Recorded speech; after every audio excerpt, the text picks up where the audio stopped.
Hello everyone, welcome to All Things Indian Friendly Voices. This is episode 11. Basically what we are doing is we are capturing the stories of people like ordinary people and broadcasting them. But when one looks back at the human history, there was never a time human beings did not tell a tale. Across civilizations, through 2 or 3 millennia, people have been telling tales.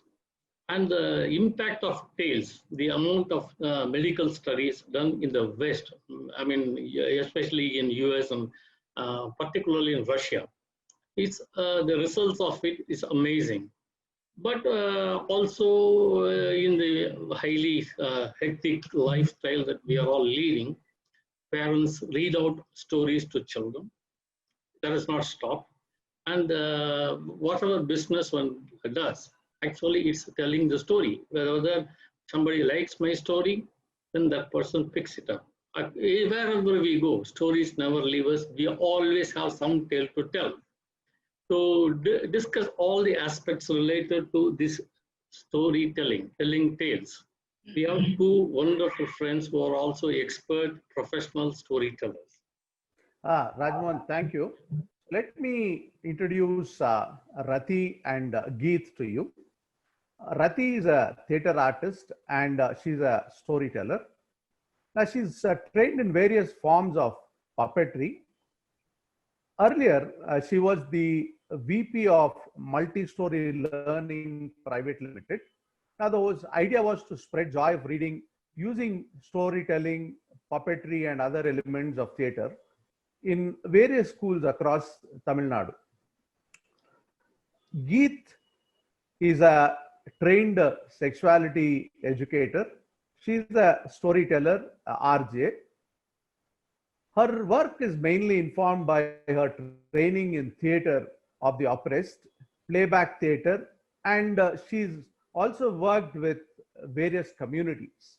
So the stories she chooses to tell have social justice issue at the heart of them, though she tells them in a very metaphorical form, in the form of folk tales. At one point in her journey, she realized that she needed to have more critical thinking skills. This made her realize that the systems that are put in place in our homes, schools, workplaces, they don't really encourage critical thinking. So in fact, we end up punishing people who ask relevant questions. So what she's done is, since then, as an educator, she's attempted to encourage students to engage with her so that they can think along with her as well as talk a lot with her. So this is the kind of classrooms she enjoys being in, and she believes that, even if you make mistakes every day, that's a process of growth for a person. I think Suresh just got disconnected. Anyway, we will go ahead. We will start with you, Rathy. Yeah, so sorry, I had dropped out for some reason. Okay, no problem. So I'll leave it to you. Yeah. So we will start with you, Rathy, that I just mentioned that human history is incomplete without storytelling. Actually, the telling the story and somebody listening to it, that has been on the decline, especially in the West. I mean, even the children no longer, they listen to the story. Teachers do not tell the stories. At best, the parents just read out. That's the only thing left out now. What are the reasons behind it? We'll start with Rathy. Like, I remember when I was a child, anything other than academics, if there was a storybook, I remember my parents of my fellow classmates, they would pick the book and throw it out. Like, it has been a change where we started concentrating more on academics and less on storytelling from a children's perspective, and that was a concern for a long time. Like in the last 5 years, there's been a change. There's been a need for the children to create, involved in creativity, imagination. So the schools are encouraging more on reading storybooks and more on getting storytellers and introducing children to storytelling. And then creating some awareness programs for parents so that they will remember that other than academic, stories are also necessary, but majorly what was happening was the need for getting marks and a competitive environment among the students. Like, I remember when I was a child, I would take storybooks and keep it inside my physics or science book, and I'd read it in secrecy. But about 3 years back, I was at the school in Coimbatore and I was telling stories, and the children were having storybooks, but they were not listening to my story or reading the book. So I went across and picked the storybook. Inside was a physics book. They said they have a physics NEET exam the next in coming weeks, and they wanted to read physics rather than listen to my story. So the competitive environment has changed even the children who don't want to consider on anything other than academics. They are more looking forward to what they have to look forward in the future. So I think that is one of the reasons there's been a decline for the students, at least in the school environment and the children's environment. And adults, we just don't have time.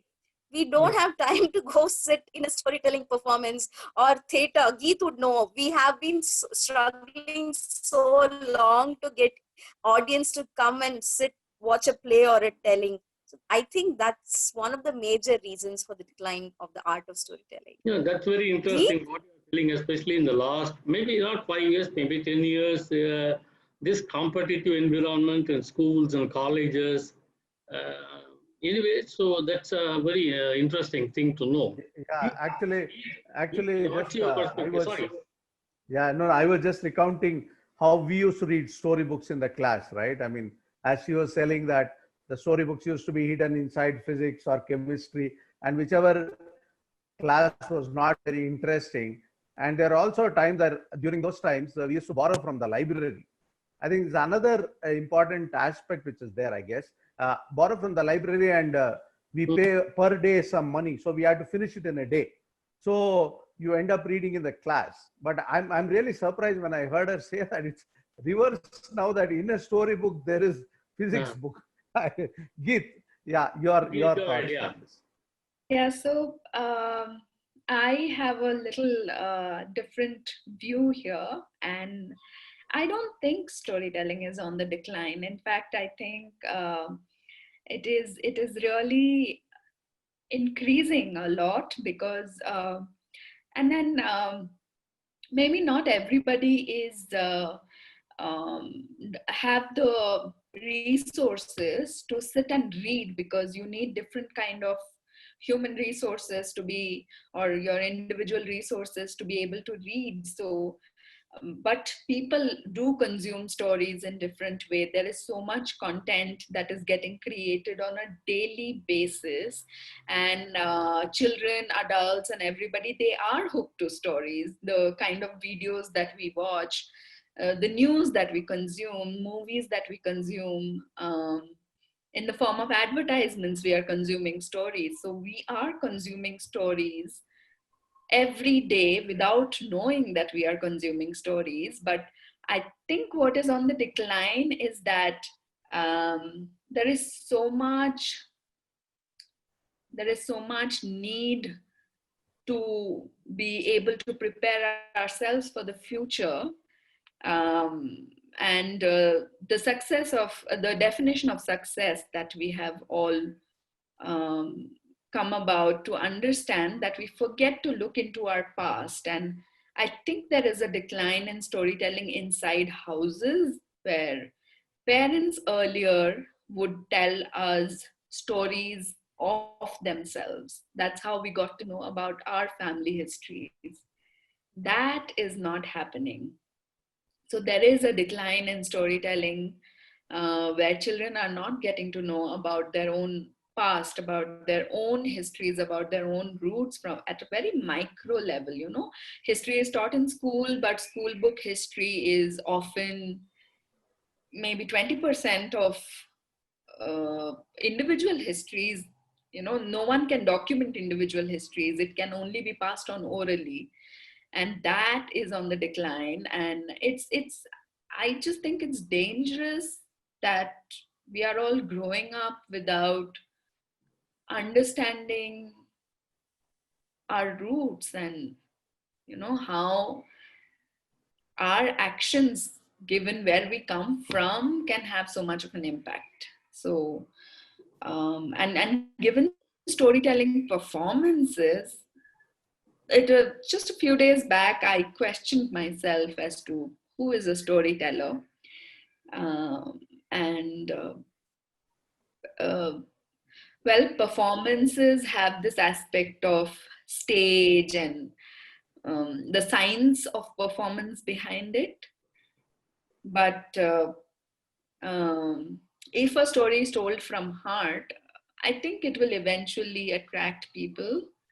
But I don't think storytelling is on the decline, because human stories are getting told every day, and there's so much content on the internet today because there are consumers for those stories. We are all consuming stories increasingly and more rapidly. No, in the sense that, yeah, Okay. I agree with you. Before Suresh starts, Geet, not in the sense of as a performance, storytelling as somebody telling the story, not even reading, but somebody listening, like Mandi House, where my office is, where even National School of Drama people used to come, and then they used to tell stories every day evening.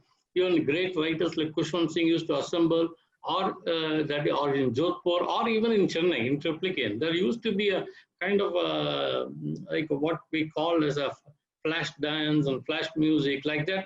There used to be every evening or alternate evenings, people used to assemble and listen to the stories. That is not there. Of course, your point is very good one. Families are not telling their own stories to their children, passing on to the next generation.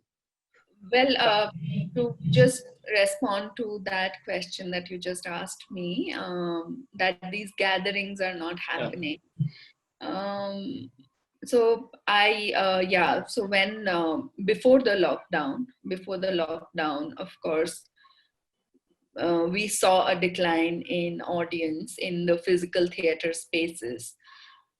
But now that things have moved online and there is much more accessibility to things, I think it's left to each one of us, because there are so many gatherings happening. Mm-hmm. And through the audience who is listening to us right now, I just want to say that please make an attempt to find these gatherings and be a part of these gatherings, because these are beautiful gatherings which are accessible now because they are online. Okay. Sure. Yes, So, yeah, I was just thinking about two things that Geet said. One, of course, is that we are consuming stories, but in different forms, right? In the form of internet. Nowadays, there are so many serials coming up, so many platforms coming up, and then the stories are being told. And wherever you go, Instagram, people tell their stories and so on. But that is one case. And second one, as she said, about the family. See, for example, when I grew up, I'm sure whether Rathy also would probably be in the same boat like us, that my grandmother used to tell us a lot of stories when we sit down. And my mother, especially when we were younger children, and sometimes you get fed by they take the food and put it on your hand, so you eat. Those times they still keep telling stories. And my daughters used to ask me to tell stories, and their only argument would be, look, grandmother tells so many good stories, so she must have told you, right? So, but now, as you said, right, people don't listen to stories. So, in fact, families don't sit together to tell stories. They sit together to watch a serial, right? Or nowadays, with the mobile phones, each one watches that. Earlier, we used to at least have family-based music listening, but now my daughters watch their own music on their on their phones. I see my music on my laptop and so on. So the thing is this something where a storytelling needs time, and that people do not have time to look at that. That's why they are consuming stories in different forms, and not like they don't have time to sit with their grandmothers or their mothers or their fathers, and as you said, as Geet said, listen to their histories or something, but they would rather be on Instagram or something else. Is that one of the reasons you would think about Geet? Oh, you okay. Let Rathy go first, or you want me No, to? you can go first, and then Rathy can answer. Yeah. Okay, so I don't know how to answer this question, but I'll try because 24 hours haven't changed, right? It has been the same Yeah. since I think the So beginning of let time. me rephrase the question is that the But given I know other what you mediums mean. as the No, yeah, priority of I know. storytelling medium change. I know what you mean. I'm just trying to bring in a little humor in the conversation. Yeah. uh, about time, well, and now I'll be speaking as a sexuality educator, is I think there is so much burden that we put on our children, right? Like, you don't do this, or you don't listen, or it's your responsibility. How does a child know that there is a story that the grandmother or the mother knows? It's impossible Correct. for the child to know. It's so scary for a child to approach an adult to ask a question or to ask for something. It takes enormous amount of ability, courage, or something else to do it. And I think we have all experienced that as children, right? Like, to go and ask something, unless and until someone has made you feel extremely comfortable, which is a very rare scenario. So then it is left up to us as adults and as parents to find that uh, that one gap or one spot or that one moment in which we can start telling a story. Uh, and oftentimes I hear my friends do this when they start telling a story to their child. It will often be to either teach them something or to point out a mistake from a very judgmental perspective. So it's left up to a parent or an adult, a trusted adult, for a child to just tell a story because it is a story. Like, how about tell the child a story of the day when someone was learning how to ride a bicycle and what happened. I mean, that's a story I think all of us have. Yeah. And yeah, right. So what, let's say you have gone out, and this is for fathers because I see fathers very disengaged with their children. Let's say you have gone on work travel and you took a train to another town or another city, and I mean, trains are full of stories. There is so much that happens in a train. Why can't they, when they return home, sit and just tell, like, what happened when I was traveling, this happened, and not expect the child to respond, or just tell a story and leave it at that, without making it a lesson every time, or without having any agenda. Just sit and, these are stories, like, we can tell our everyday stories. Uh, so it is more about that. I don't think it is about the time limitation, because the child finds it more comfortable to be behind a screen because nobody is judging the child, and which is why they then listen to somebody else's story and not the parent's story, because the parent is forever judging the child. Well, that's a good point. Rathy, what is your feeling on this? Uh, you would remember about 10 years back, we had long blogs. Yes. Yeah. We had Blogsphere, we had WordPress, and people wrote long articles, and we sat, read, and commented, shared. Correct. Where are those blogs? But now we have Twitter with 280 characters, and people have huge following. That's what is happening. That attention span of people it's getting shortened. They don't have time to sit and read a whole story. They are more looking at TLDR, too long didn't read versions of it. For me, I think that's one of the reasons. Like, it's not time limitations, we all have 24/7. It's more like, what next? If I use this 20 minutes to sit and listen to a story, what else could I do in this 20 minutes? And, like, can I use this productively? Because they don't look at storytelling and other art as a productive thing. They look at it as yeah, for hobby I'll do this, as an art I'll do this. This is not something productive that will get me something out of this day. So that's what is, like, affecting the art of storytelling, I would say. Yeah. Oh, okay. Okay. Just want to react to this, as I've also seen a lot of my friends do this in many cases where they tell some experience, but they make it a moral science lesson. rather than, just being an experience to the kid. They end up saying, you should not do like this, you should not do like that. And second thing, as Rathy was mentioning also, that the pressure on the kids to be able to write exam. I'll just give an example from my life. Like my daughter now, of course, did arts and all that. But when she was in 12th standard, she was doing science and mathematics. I was teaching her calculus. I was trying to get the foundations right for her. But I mean, she's reading in it. All this is, why are you doing all this? Tell me how to solve this problem. I said, look, you need a foundation, you'll solve the problem yourself.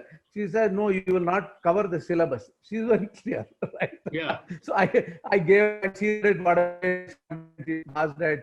Of course, that's a different question. But the fact is that kids themselves say that, right? I don't want to understand all that. Tell me how to answer this question. Otherwise, you will not cover syllabus. That's how talk is within kids. Yeah, Rajmohan. Yeah. Basically, my next question comes from what both Geet and Rathy were telling. Actually, they are referring to, Geet was referring to trains, traveling. No, that is a place where people used to travel. They used to have wonderful stories. Like our other thing was that I grew up in multiple places. When I grew up, especially in a place like Triplicane, I grew up in Madurai, and there used to be somebody or the other. Of course, a lot of imagination will be into it. Maybe not even 50% will be true, but we learned so much. Like, there was a chessboard always on the road, even in Jaipur. That all these things were there. Even adults used to share stories, which Rathy was telling. Even adults, they don't have time to even think about sharing the stories, leave alone with their children. Obviously, both of you referred to that. I mean, having a condescending attitude towards children, that puts them off. And on the other hand, there is something. So, how different it is to, because both of you are professional storytellers, how different it is to tell a story to children and share the story with adults. I start with Rathy. It's like real pleasure to tell a story to children. There's no inhibitions. You could start from Earth, go to Neptune, go to Pluto, create a completely new world and come back, and they will be with you. The suspension of belief is amazing with children. Adults look for logic, adults look for moral, adults look for something that binds with reality, sentiment, which you can't provide with every story. I have monkey talk. How can you tell a story where a monkey is talking and lion is laughing? It's a story. There's a suspension of belief. The children is imagining, they're creating worlds out of their own brain. But no, the adults don't want that. They want something that will inculcate, value system and moral, like Geet was saying. They want a story with a purpose. That's the problem with adults. And mostly, at least in my experience, the stories that work with adults are personal life sharing stories. Okay. Give a topic and what happened with you. Can someone relate to it? And only if the other party relates to it, they'll be in the audience. If otherwise, you're going to get questioned. You're going to get trolled, which is one of the online issues right now going on. Get heavy trolling if that they can't relate to your story. That is not there when you're telling a story to children. It's pure pleasure when you're telling a story to a children. So that's the very small but major difference I see when I tell stories to either of the audiences. Yeah, Geet. Yeah. Well, there's a world of a difference in our experiences, like Rathy rightly described, when we as storytellers take a story, because honestly, to bring us, these stories are all existing. The stories, at least the ones that I work with, are all existing stories, folk tales, or written by someone else. But to be able to bring it out and to give it to someone, you have to feel it first, right? And with children, there is so much joy and pleasure of receiving. And that energy exchange that happens in that give and take process is just amazing, because they receive with so much love. And not that they don't question, they do question. For example, there was once when I was telling a story where an apple falls from a tree, and there's this rabbit which runs and takes the apple and starts eating. So the child asked me, how is it that the rabbit started eating the apple without washing it? So not that they don't question, they do question, but then they are so open to imagining that a rabbit, the apple falling and the rabbit coming, and then so curious to know what next, because students, I'm saying, children are so less conditioned, right? As we become adults, we become more and more conditioned with the environment around us, with our own value system, with our own belief system, that there are so many checks and boundaries that a story has to cross before I accept it as an adult. And that becomes hard, but also at times I have seen that adults, if you can beautify something, they will consume it without putting much thought into it. But for children, they are always constantly putting in thought into everything that you tell them, which is why my job as a storyteller, not that I don't put in any thought when I take stories to adults, but with children, I have to be extremely careful with what story am I giving them, because they internalize it. Because adults have this faculty, they have the agency to know whether to internalize something or not. With children, I think that is something that as storytellers we have to be careful about. Yeah, that is one thing, like what both of you are telling, like in villages, even today, whether it is in Madhya Pradesh or in Tamil Nadu, even today that there is a tradition of sharing something, telling something, singing about it. It's a kind of a performance. It is given to both adults and children. As you rightly mentioned that children internalize it immediately. Whereas adults, they want to pass on the time. Still, there are lakhs of villages. It's going on. It is not some 100 or 1,000 or 10,000 villages. India has got 5 lakh, 6 lakh villages, and at least 1.5, 2 lakh villages are just beyond electricity and other kind of a modern development. But where is it a kind of a, like, with the children, can you perform more easily? And with adults, you have to just control yourself. Rathy, you will start with nothing like that. Not particularly. I'm not sure about every storyteller, but I have not been limited by any of my movements or my sound when I'm working with telling a story to adult. I give it the same energy. Maybe the receiving part, Geet said there's a give and take part. When I'm telling a story to a child, there's lots of energy that gets back. They'll be like acting along, they'll be asking questions, they'll be making noises along with me. So I want to do more. I want, give more, because that gives me joy. But there's this anecdote I often tell. There's this story of Sringeri Srinivasan. This is a book by Pratham.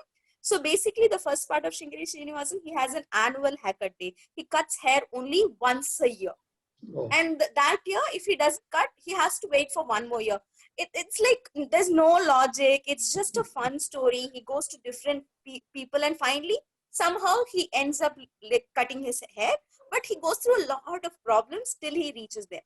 Every time I tell this story to a child, to an audience of children, at every point, my energy builds up. Every time Sringeri meets a new person, I've already got an energy stored. Like, no, my mom did this. No, Taylor would do this. So much questions, so much information I would have got back to children.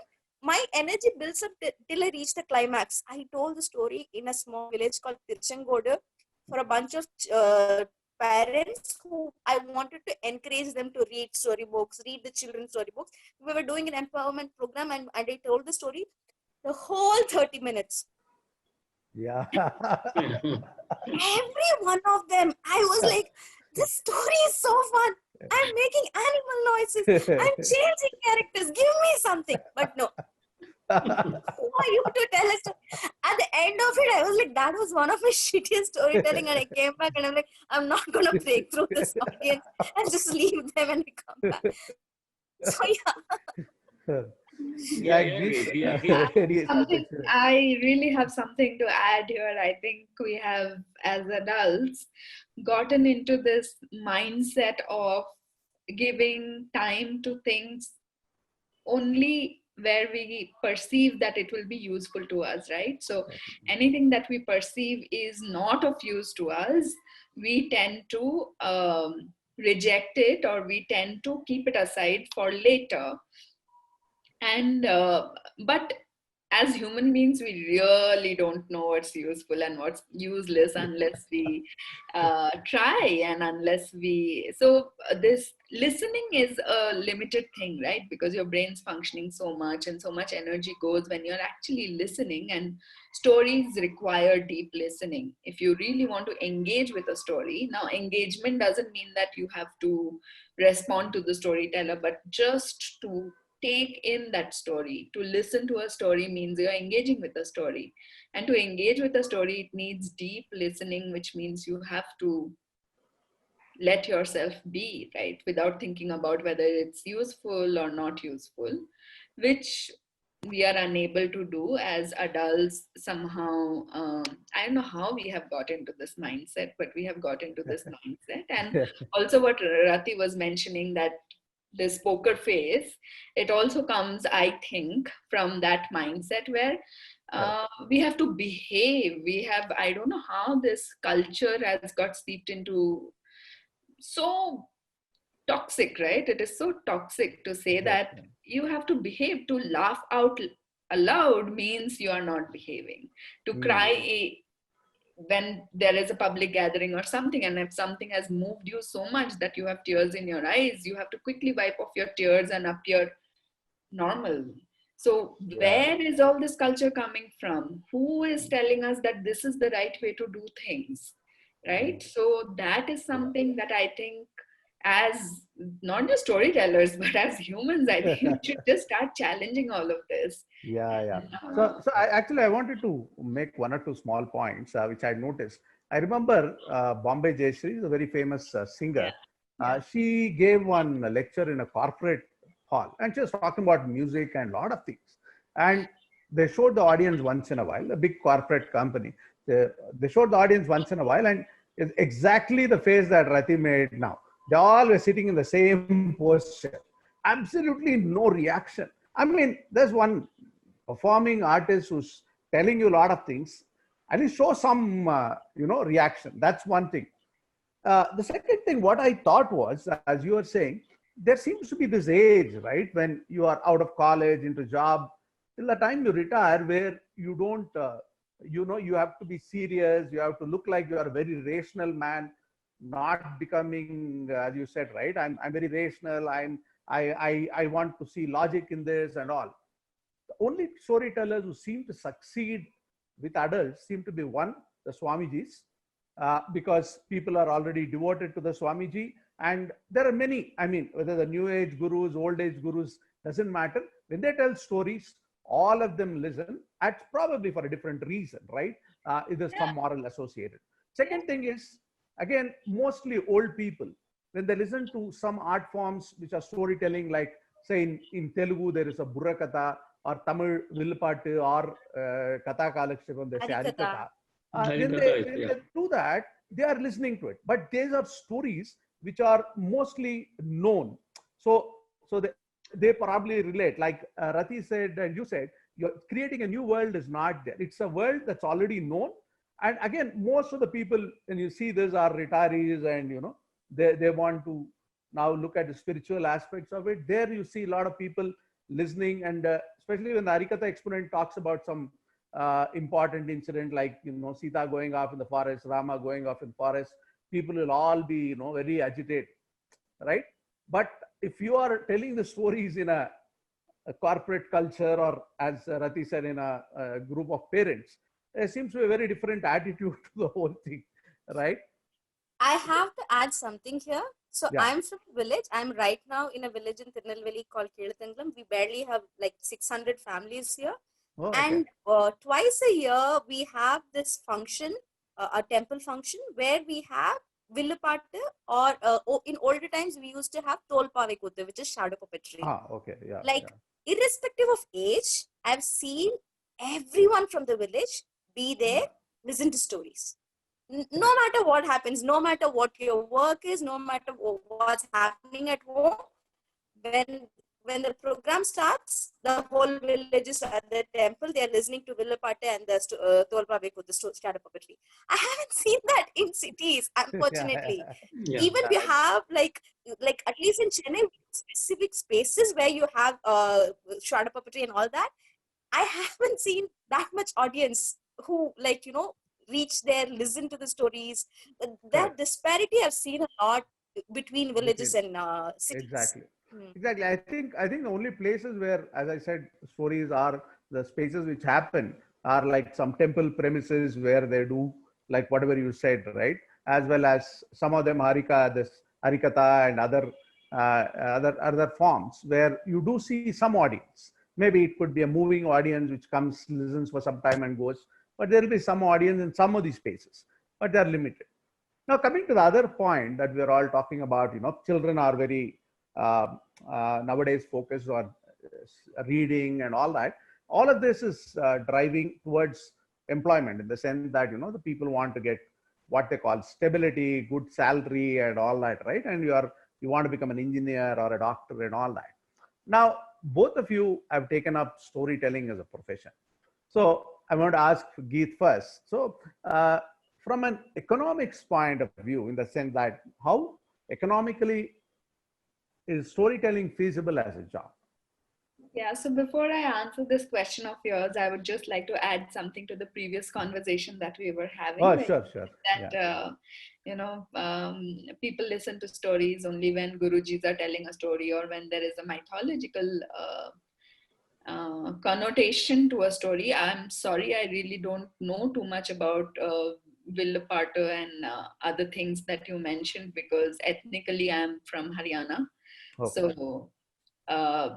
So I would like to stick to but I grew up in Assam, so I would like to stick to what I have seen in Haryana and maybe a little bit of Assam while growing up, because right now I live in Bangalore, and like you rightly pointed out, in cities we barely see those kind of things happening. But this thing about why are people listening to only Gurujis is because there is a sense of fear, right? We are all mortal human beings, and there's a sense of fear of and and it has been told in our religious scriptures that there are ways to wash off sins, and one of those ways to wash off sin is to listen to these Gurujis, which is why we listen to the Gurujis, which should not be the case, because that just to a rational mind does not make sense.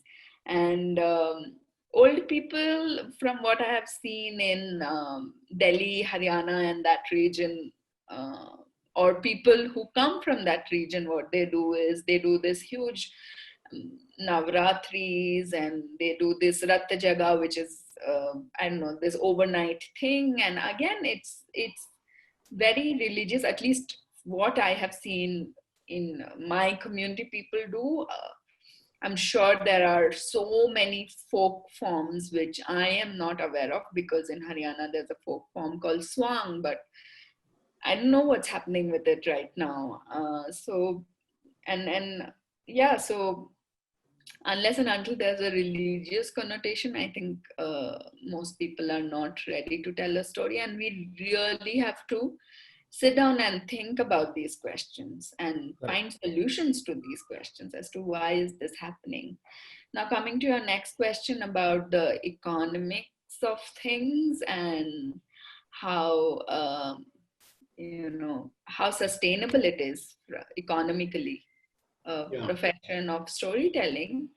Well, for me, and I can speak only for myself because it will be different for different professional, and I think majority of us are freelancers in the profession. So until lockdown was announced, it wasn't bad because it was not like I am only going on stage and doing theater and telling stories. We all, I think, did multiple jobs to uh, keep keep things sustained for us.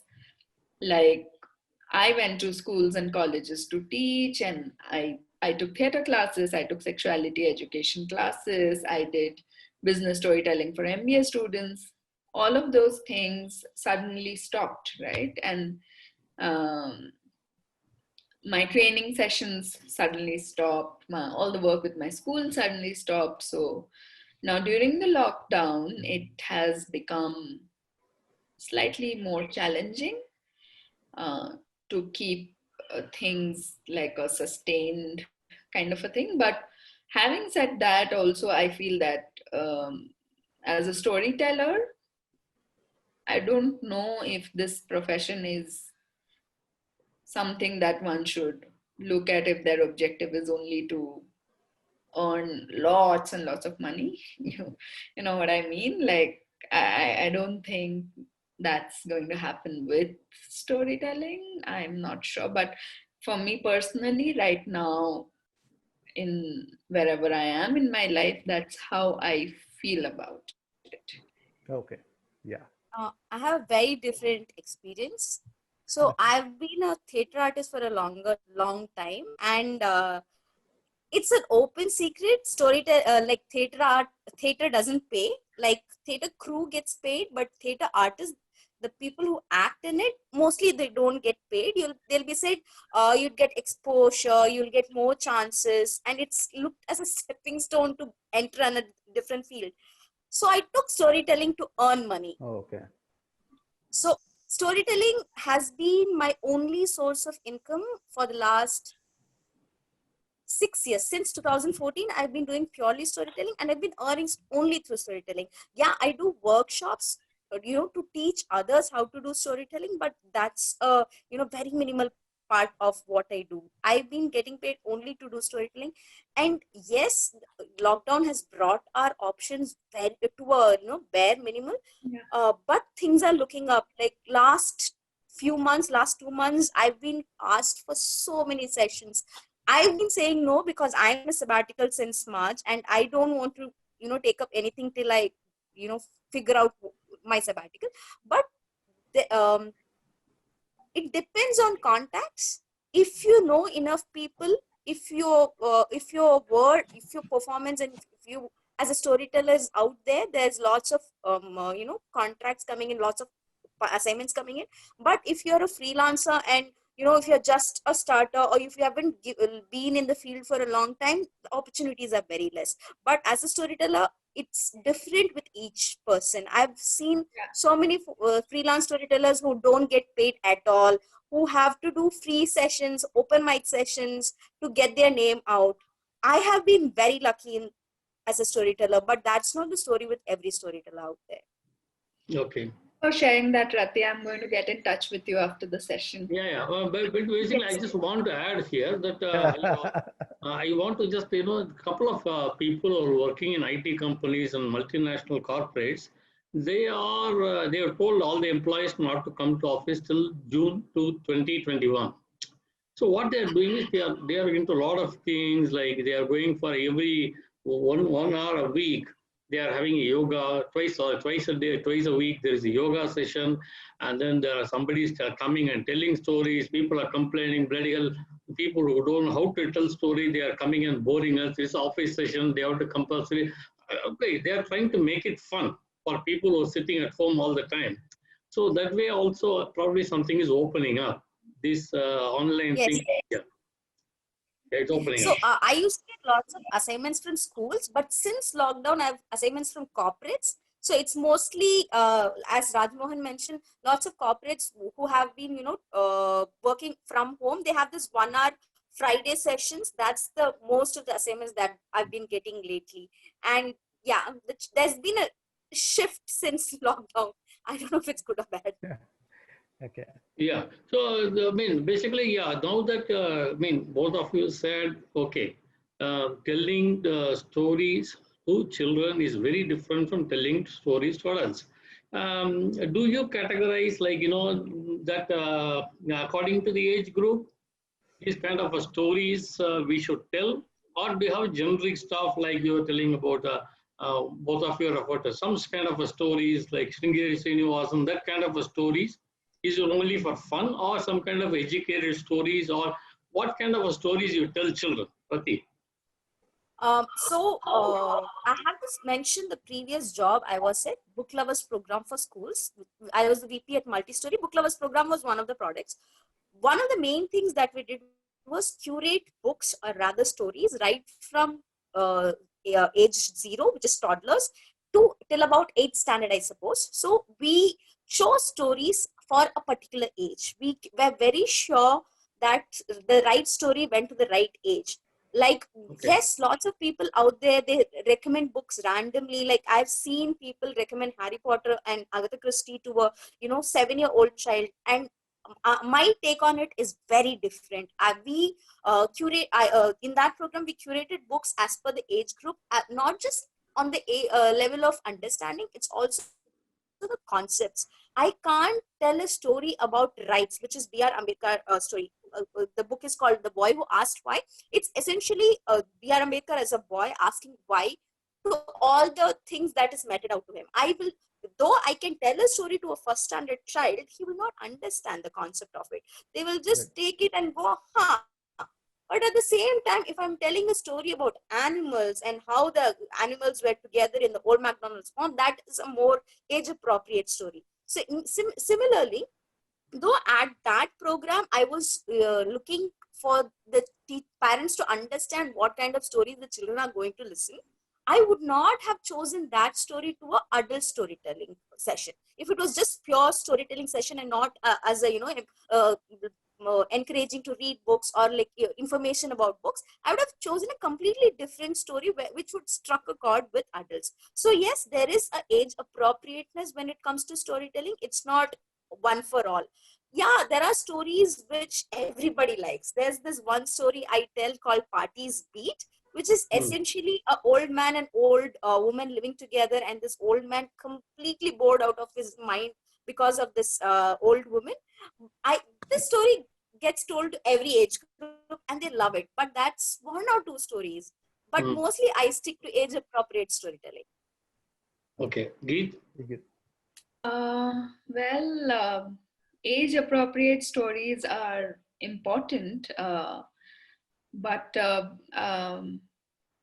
there are same stories which are retold in different ways for different age group people. So again, so let's say, for example, there's this story which I tell, and I'm so sorry, I'm forgetting the name of the author who has written this book, The Mountain That Loved the Bird.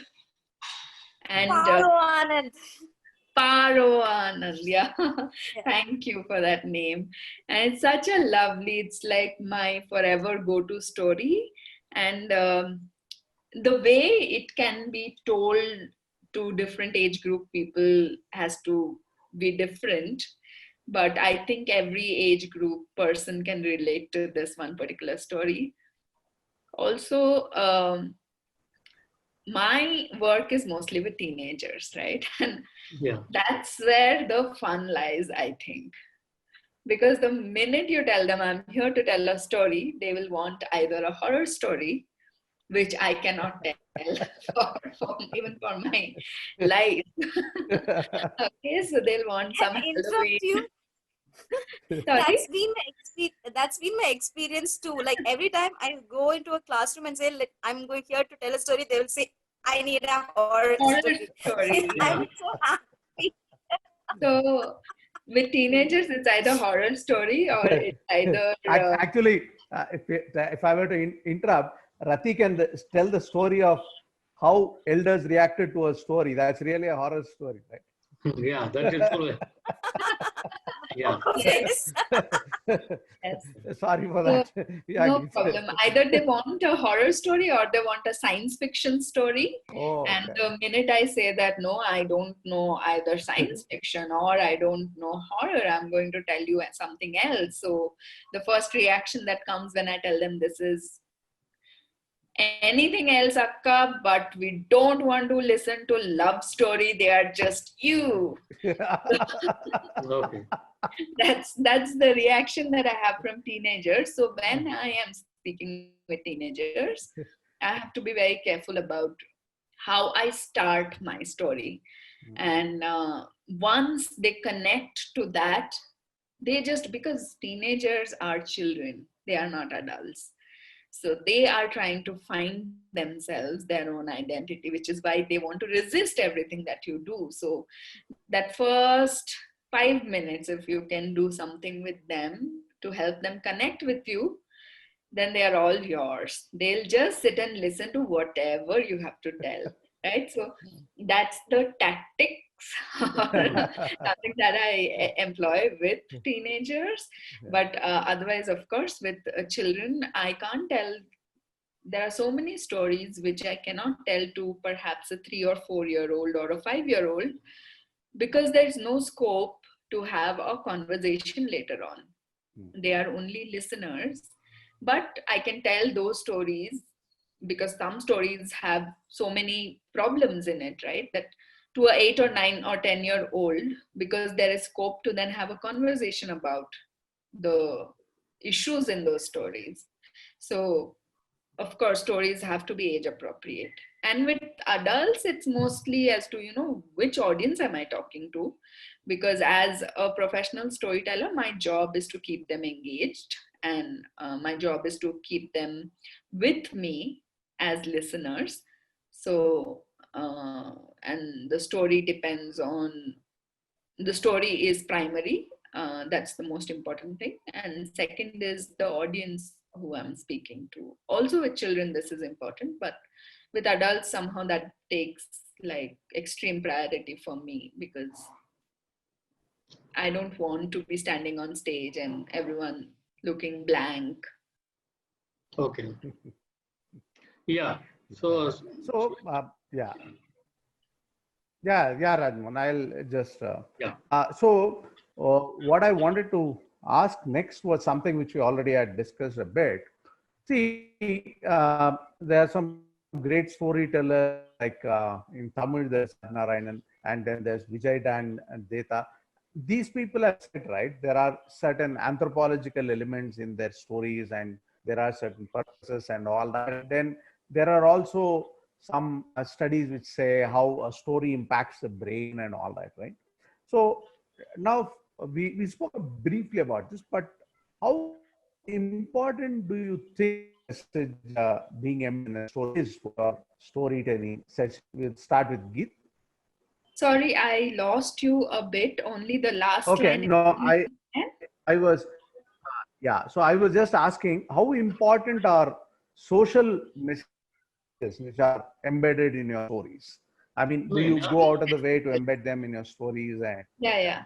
Sure. Social messages embedded in the story. So I think every story that we tell has an element of anthropology, right? Of course, not loud, like it doesn't say anthropological things like in correct. academics, but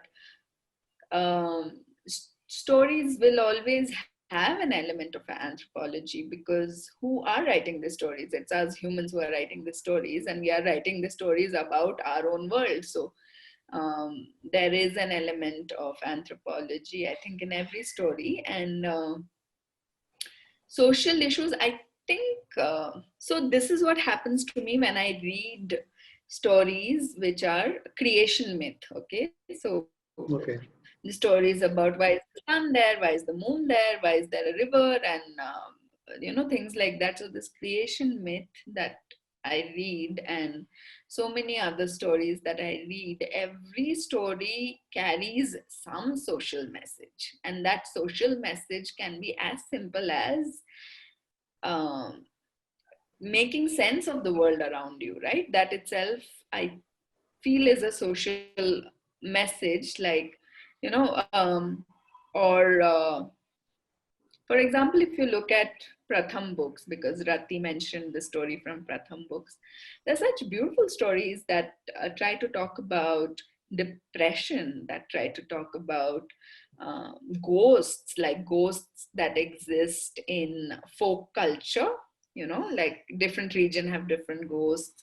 Then there are stories that talk about people with disability. So um, inherently, so even when I'm talking about a thirsty crow, inherently I'm talking about a social problem of not enough water in a dry land, and how hard it is for somebody who is thirsty to find water in that kind of a land. So it's not very loud. We don't make it like, as storytellers, I think we are very conscious about not saying, and the moral of the story is, like, we very consciously choose not to end our stories like that.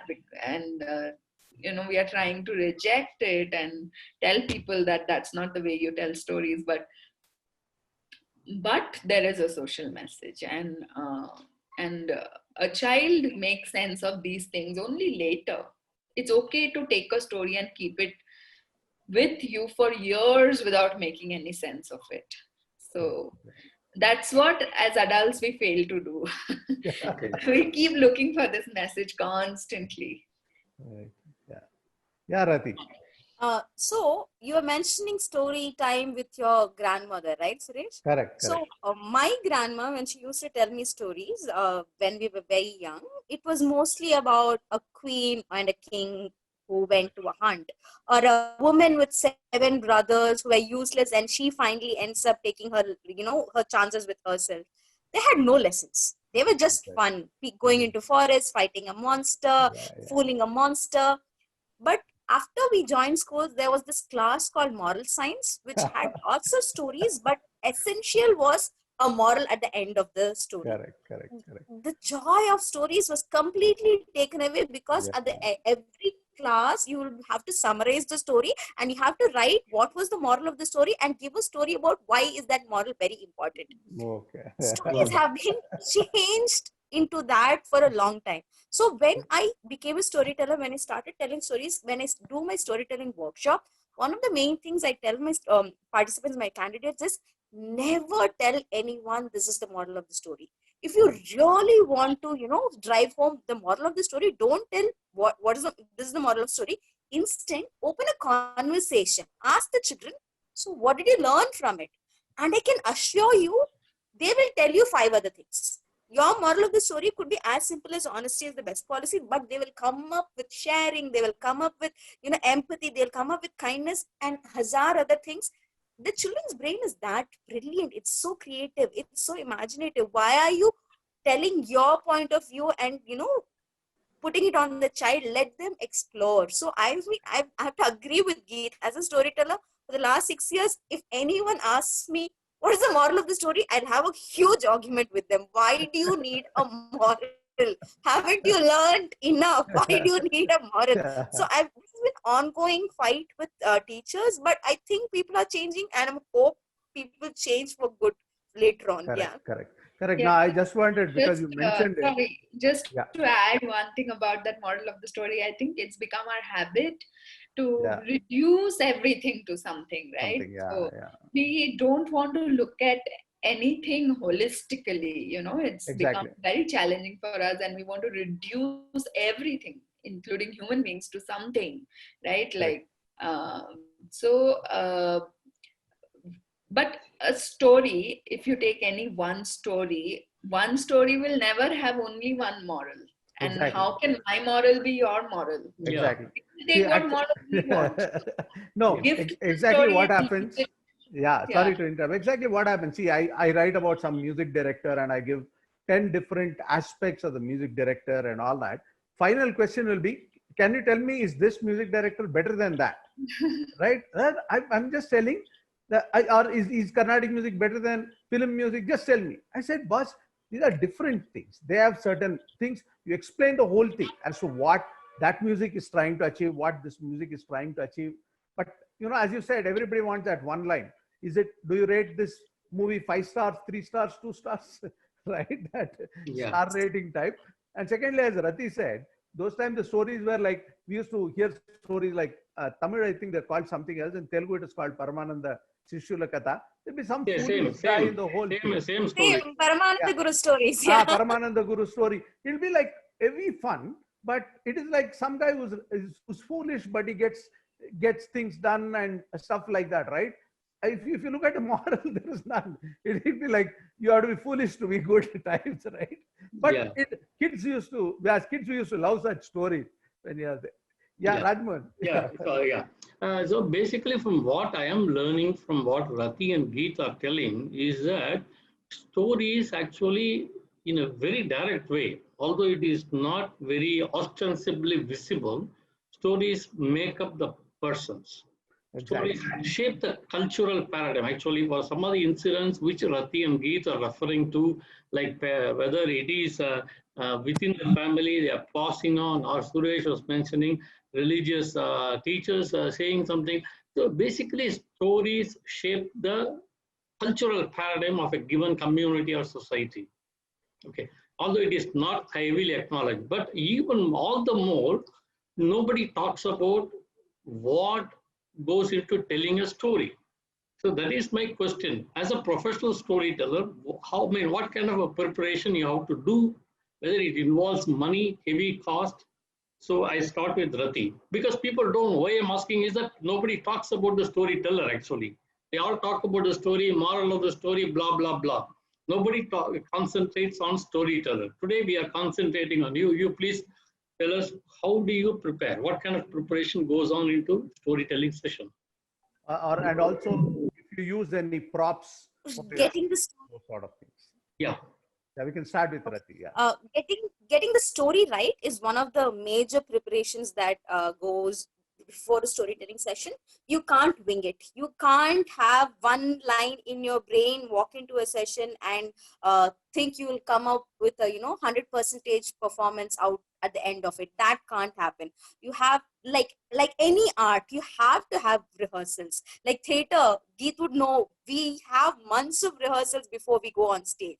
Even if it's invisible theater of operation, even if it's like a piece of performance, we are going to do it in a street with involving adults, we would be rehearsing months. So same goes into storytelling. Once I know this is the session I'm going to do, this is the story I'm going to tell, I have to script it out. I have to, perform it for myself multiple times. That's just pure storytelling. Other thing I do is puppetry. That's my like, I wouldn't call my expert, but it's my area of expertise, and it's a little a bit expensive. So the traditional puppets that I use are custom made. They are made by this family in Nimlakunta, a village in Andhra Pradesh, which specializes in making these traditional puppets. Each puppet costs me anywhere from 4 to 5K. Wow. And right now I have, I because I'm traveling and I'm with my parents right now, I brought only one set of puppets. This is Ramayana puppets. So each puppet costs me about 4 to 5K. The more the details, the cost goes up. I can't prepare, I can't order for every story. So sometimes I prepare my own puppets out of cellophane sheets and, color sheets. This doesn't cost me that much. The whole set of puppets, this at least for this story, would have cost me around $500 maybe. Just the paper, the colors I brought in, the glue, the gum. But the amount of time I spent on it was too much. Like my mom had to sit with me and like, you have been working for too long, take a break, do it after some time. So also this is the first time she was seeing me prepare all this. The amount of energy that goes to prepare, like I have to hand draw every detail, I have to like cut, I have to make all these puppets. That's a lot of preparation, especially with puppetry. Masks is similar. I perform with Indonesian masks. I perform with Indian masks from Rajasthan. And I also perform barefoot Tilonia puppets, which are like made with fenugreek. The puppets are made with fenugreek and paper mache. So all this puppet cost me a lot. All these masks cost me a lot. If I have to sit down and prepare, it will take, hours and days for me. And I have to do it for every story. I can't use a Ramayana puppet for I don't know, adventurous tomato, a trash cloud. I can't do it. I'll have to Yeah. prepare my own puppets. So that's a bit of energy and time and money take consuming part. That would be, yeah, that would be my part. Yes. Yeah. Geet. Yeah, Geet. Those are beautiful puppets, Rathy. Yeah. Yeah. For me, I do not use puppets or props. Very rarely, if I'm performing for very young children, who 3 to 5 years old, then perhaps I choose to use a prop, but it's simply because that's an art that I am not good at. I really don't know how to use puppets. Um, on the and in addition to that, I also think that our body itself is a prop, and our voice is a prop. So um, for me, I use my body and my voice as a prop when I'm telling a story.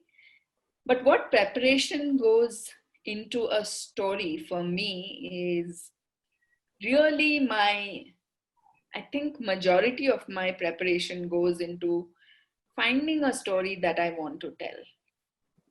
It's really important for me as a storyteller, and I know the process is different for different storytellers, is to find a story that I connect with, that makes sense to me, and then to stay with the story. So for me, it's a little slightly longer process also, to stay with the story, and then the layers in the story starts opening up, and that's a very beautiful, because when I started storytelling in 2014, I think, yeah, 2014, the same story that I used to tell then, I even tell today. But the meanings of the stories have changed for me. So then, of course, the way I tell it has changed. So that's really the preparation about, understanding what each story means to me at different points of my life, and then to bring all of that. And of course, I do tell personal stories also. When I tell personal stories from my own life, then the preparation is to first write it down in a narrative format, um, in a story format, in a narrative format, and then to bring it to the audience, right? So to actually write it down and to polish it, and to soften the edges. I also sometimes, because I connect a lot to Kabir songs and the culture of Kabir, which also takes meaning for me, different meaning for me at different time in my life. I tend to bring in a lot of those, especially when I'm telling a personal story, because I think there's so much resonance and so much can be spoken in just 2 lines. So yeah, that's actually what the preparation process is for me, to Yeah. figure out how to put all of this together. Yeah, like why I asked you is I mean, though, whoever seeing this, they should also know what kind of a preparation, how much struggle goes on Correct. to for each story session. Like, for example, somebody mentioned Paro Anand, yeah, Paro Anand or Ranita Nair, when they write, yeah, of course, anybody can write children's stories. Well, the process is very different, but only they get attention because the output is a beautiful product by a reputed publisher, whereas storytellers, they don't get this kind of attention actually they deserve. Sorry, Suresh, please go ahead. No, no, I just wanted to check with you, Rajmohan. How are we on time? And Yeah, very much. I mean, we are gone beyond time, no problem. So we okay. almost like nearly 1.5 hours. I mean, it's a kind of fun conversation. We never realized Sure. it's almost 1.5 Yeah, hours. yeah, Yeah, yeah, yeah. I yeah, hope, please go yeah, ahead. yeah. And if any of you, both of you, any one of you is running short on time or something, let me know. We'll this thing out. So now let me ask Geet this. Um, what do you perceive in this new age, right? As I said, where so much of digital and other content being consumed. This age, what are the challenges you see for a storyteller today? Uh, so this is a question that uh, I think Rathy knows about this question very well that I'm going to speak about now. It's really as a storyteller for me to figure out what is the kind of story that I want to tell. Is it okay to discard a story? Is it okay to change a story? And because as storytellers, we hold immense power, especially when we are going and talking to children. They internalize these stories. I meet children after months of telling a story and they remember me. In fact, they call me out, they address me using the character name. So can you Oh, okay. imagine the kind of power we hold as storytellers? Then our our sensitivity, our sensibilities, and our responsibility has to be that much higher, because there is so much power that we hold as storytellers. And it really, for me, what is challenging is, I think money and all that is something that comes.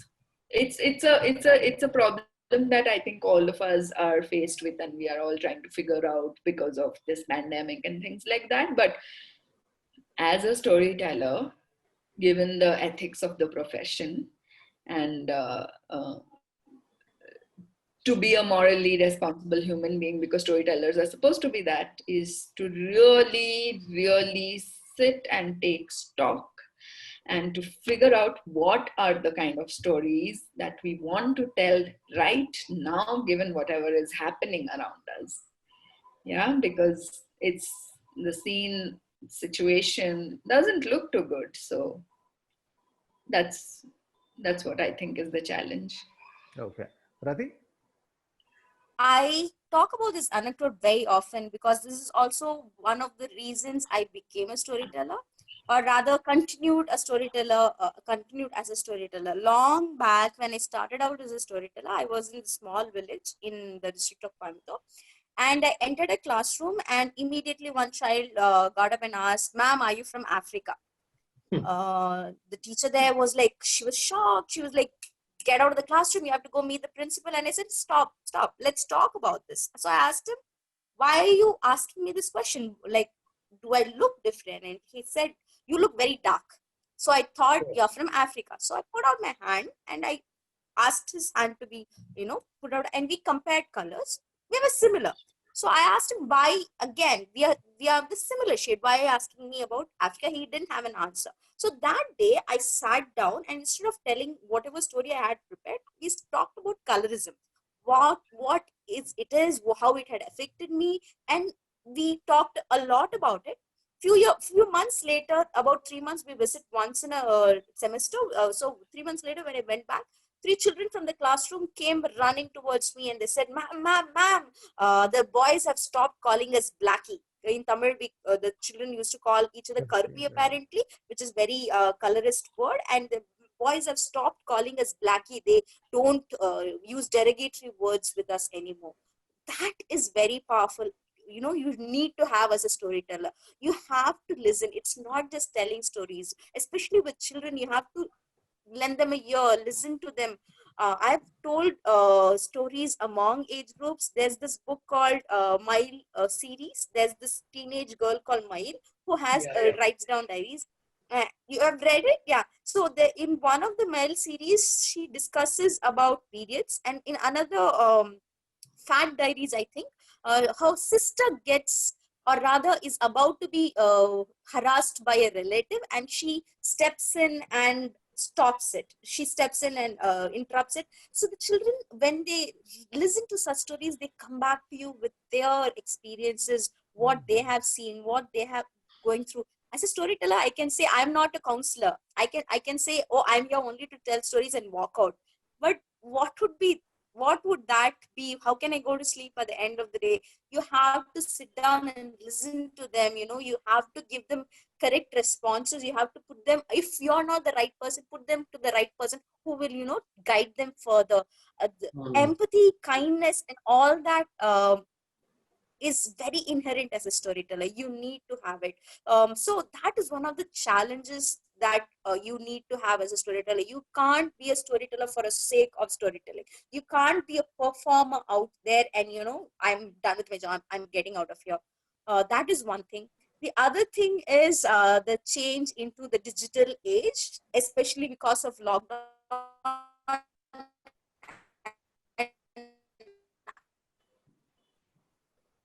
Yeah, I think. We lost her. I think we lost her. Just I think her internet is unstable. yeah. So probably it's just a bit of Yeah, but instability out basically, basically that storyteller is also someone who can given the uh, yeah, yeah. So you can actually break the stereotypes in children, especially teenagers. Probably that's the kind of a thing, when you say the story shape the lives, story there. shape the personality.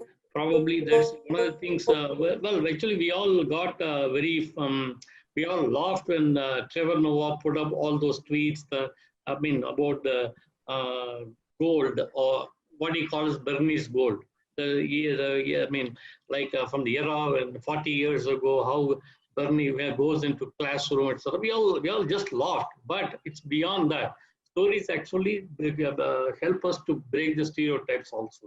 Yeah, Yeah, Suresh. and no, no, I was also just about to comment on that. There are a couple of the places where, even for children, some sort of things like Rathy was just mentioning about periods. So if you look at Bill Watterson's Calvin and Hobbes, Yeah, he writes one series about a raccoon dying and how the child, which is Calvin, reacts to it and how a father tells it, right? And Bill Watson later wrote that he was quite apprehensive when he wrote that because this was a comic. Will it bear this burden of this? And then he said, I understood that children are ready for such thing. And then, of course, there's that movie called Up, which speaks about loss, right? And that became a big hit with children. So, as Rathy was pointing out, there are probably our own mental blocks thinking that children may not relate to it, but probably they do a lot of things, they understand a lot of things. And I think that's an important thing that Rathy said, that if you are a storyteller, you also should know how to be empathetic for the whole thing. Yeah.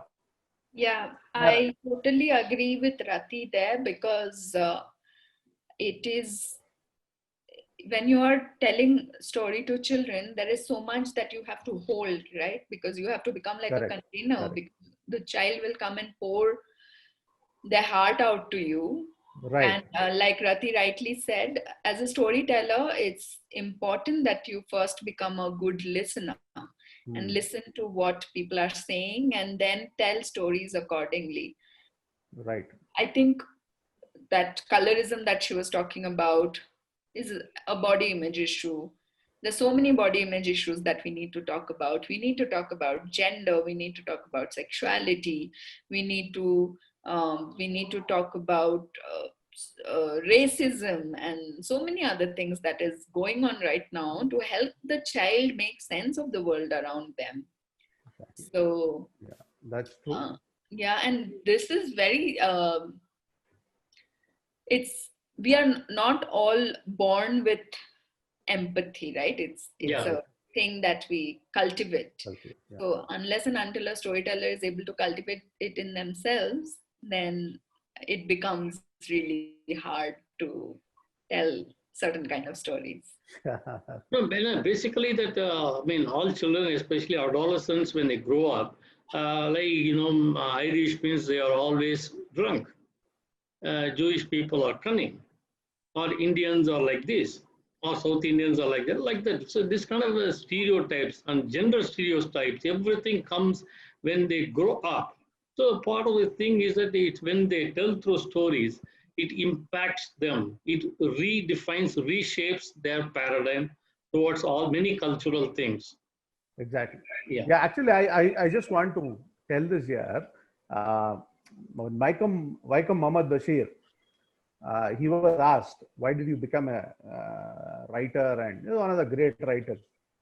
He said, right, whenever I saw movies, whenever I read novels, Muslims are portrayed like they're all thieves and, and all that. I looked around and I found normal people around me.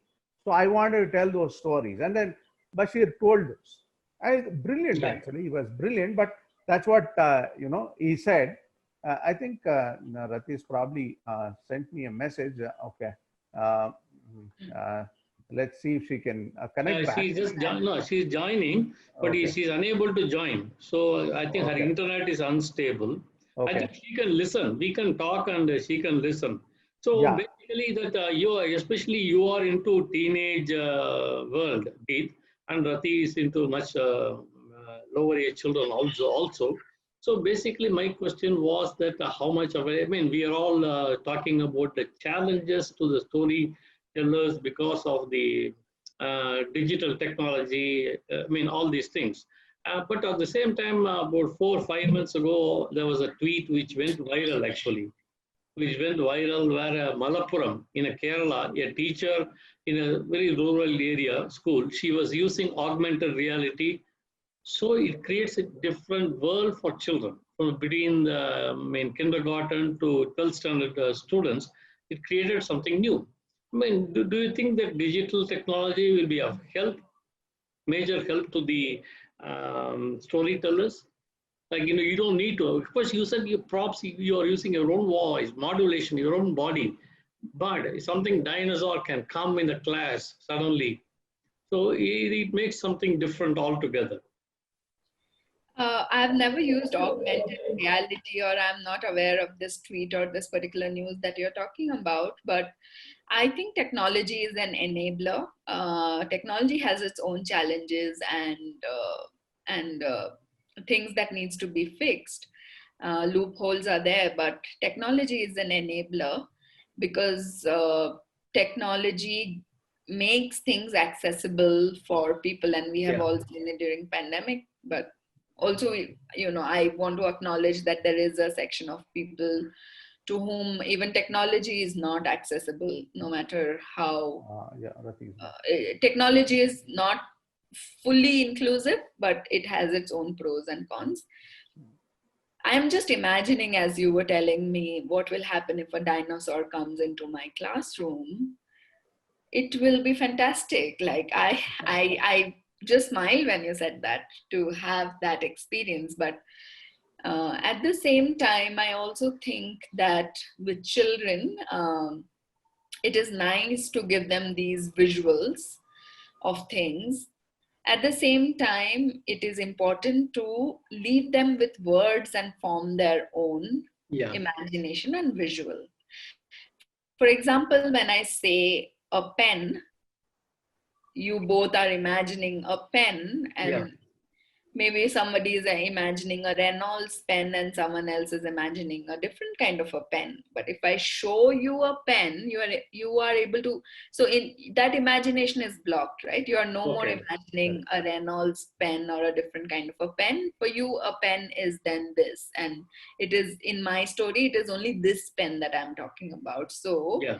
you have to be careful about how much visuals or how much of excess use of anything can be harmful, but it can also help create interest. It can help bring in such fun things into your life, Yeah. fun experiences.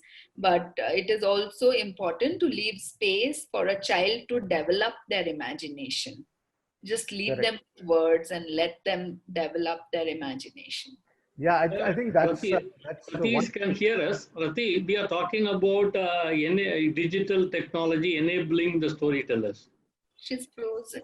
Yes, she's frozen. Okay.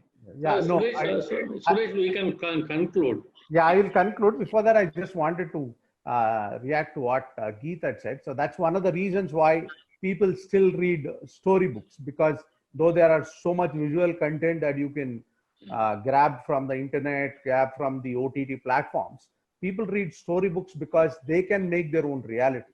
As she said, right? It is not a pen; it is my pen that you are imagining, and that's probably why storybooks are still read and books sell quite well.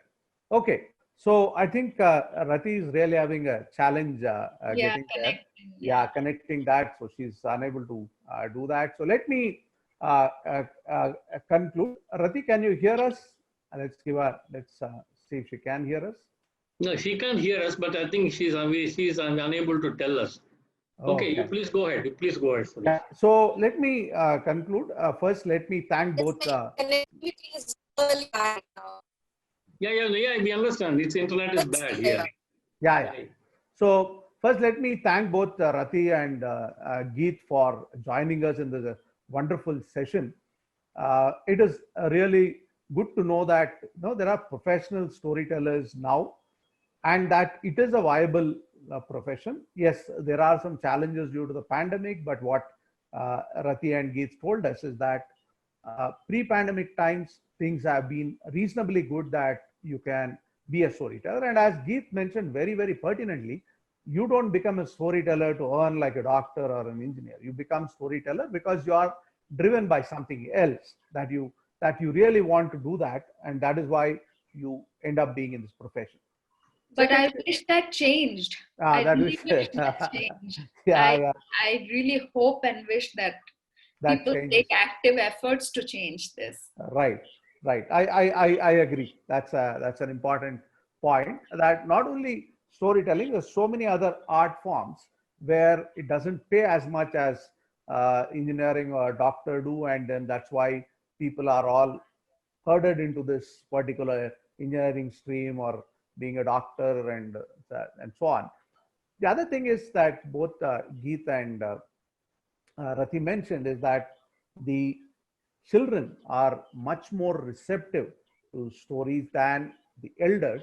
And it's very important for elders also to realize that a story can just be a story. It need not end up being a moral science lesson, or it need not be completely rational and all that. Yeah, the story is a story. That's how we should take up. And as Git mentioned it very well, like poetry, you should just let the story be in you. Someday, something you will get out of that story. It's not necessary that immediately after you finish, you can write something. Yeah. You let it be inside you, and then it will come out. And both Rathi and Geet mentioned this very clearly, that as a storyteller, one of the important qualities you must have, other than, of course, being able to tell the story in an attractive way. As Geet said, that once you capture the audience, you should hold them till the end of it. Other thing that Rathi had very wonderfully explained through her experience was that you should also have the empathy to be able to listen, especially if there are children or teenagers. When you tell a story that relate a problem to that, you should be able to give them some uh, either advice directly if you can handle it. If you cannot, to at least put them to the right people who can handle that, right? And finally, there are going to be a lot of digital change that would come in, like the augmented reality thing. But in spite of all that, it is the words that enable you to create your own world. And therefore, I think storytelling is going to be around for a very long time. And also, I mean, we also talked about how storytellers shape personalities and Exactly. redefine cultural paradigms. Empower Exactly. people So actually. as Yeah. Rajmohan said, uh, stories are a reflection of the culture, and they also tell you how we see other cultures, what stereotypes we build. That will also tell us about our own biases, but that may not be Yeah, true. and But yeah, yeah, and also the other way around. Culture is also built upon the kind of stories that we Yeah, choose correct. to tell. exactly. The what we think is important becomes part of our culture, right? So there are multiple In things. fact, Geet started, if I remember correctly, Geet started the starting is that stories help one to rediscover one's cultural roots. Exactly, Yeah, exactly. That's important. So with this, let me conclude. yeah. And yeah, I'm sorry that Rati was not there in part of it. And both of them, have given us enormous amount of detail today. And both of them can be reached on Twitter. Geet is at Geet, Geet, and Rati is at No, Rats. sorry, mine is at the rate storyteller Geet. Oh, storyteller Geet. Sorry, Geet, I yeah, mean, I keep seeing your name there. So yeah, it is yeah, storyteller Geet, and Rati is at iTat, but you will get those along with their names in the video. You could see them. And those who want to follow them, please feel free to follow them on Twitter. yeah. And with this, let me thank both of them. And once again, Geet and Rathy, our sincere thanks to both of you. It was a wonderful session. We're very happy to have had you on this telecast of ours. Yeah, Thank you. it was really fun. Yeah, thanks. Thanks, Rajmohan. Thanks, Suresh. And I Thank you. think I will just take this opportunity to thank you both on behalf of Rathy also, because she seemed to have lost connection. But I will just, as a fellow storyteller, thank you both on her behalf. Thank you. Yes, thank you. Thank you very much. Thank Bye. you. Bye-bye. Bye-bye.